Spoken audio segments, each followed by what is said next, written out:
away, come sail away. Oh, sorry. I don't want to scare anybody off by my singing. But this week, Maggie brought a funky little wine here. It has a sailboat on the cover, so it inspired song. He tasted it. I mean, it inspired him to sing. It moved him so much. Max, tell me why there's a sailboat on the cover. So this is called, the wine is actually called Monkey Jacket. The winemaker is Michael Cruz, and aside from making wine, he clearly has a little bit of passion for sailing and the history of sailing. So a little backstory on the name. In the days of tall ship sailing, clothing was snug and tight because people had to climb up on the mast to fix ropes, pull-up lines, sails.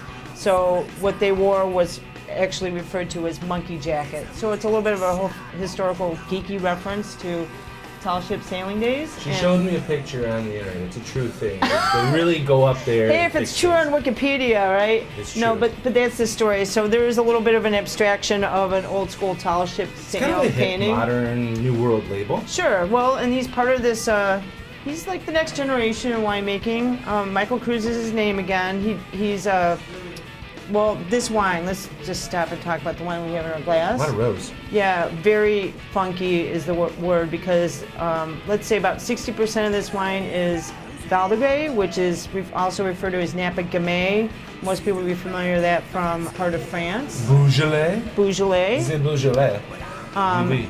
And then about a third of it is an old vine field blend, which is a crazy blend of Field blend. Yeah. It's kind of the new word these days. Well, they used to plant to field blends instead of single varietal. So it would be Petit Syrah, Petit Verdot, Alicante Boucher.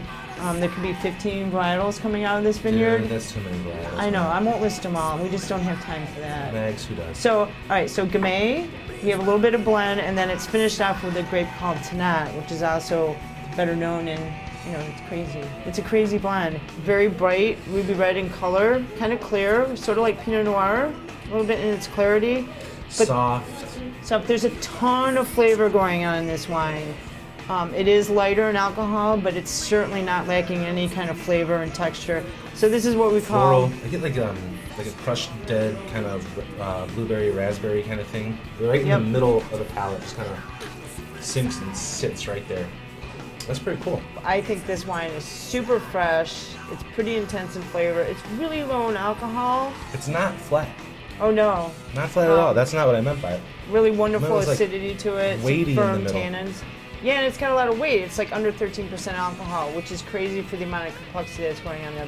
So we picked, what did we pick, Phil? Salmon, mint pea, green risotto, a little arugula salad. We've got some summer squash coins with a little vincoto. The vincoto is obviously going to help.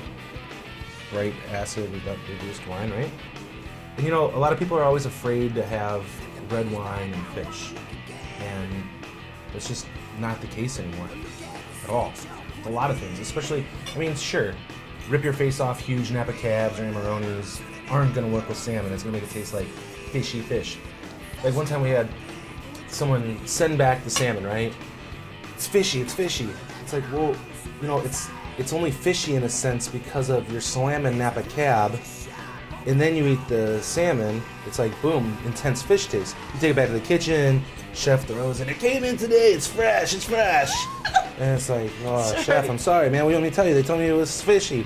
So then you go back and you learn these things as later, and maybe we should switch the wine to a better pairing. It's not always just the fish, it's actually what you're drinking with the food changes everything that much. And it could be a fresh fish that ruined the fish. It's good. It is good. That works. It works. But I would put this up with a fatty dish, a rabbit on the menu. The beef, it would still stand up to it, but... Well, because it's got so much more versatility.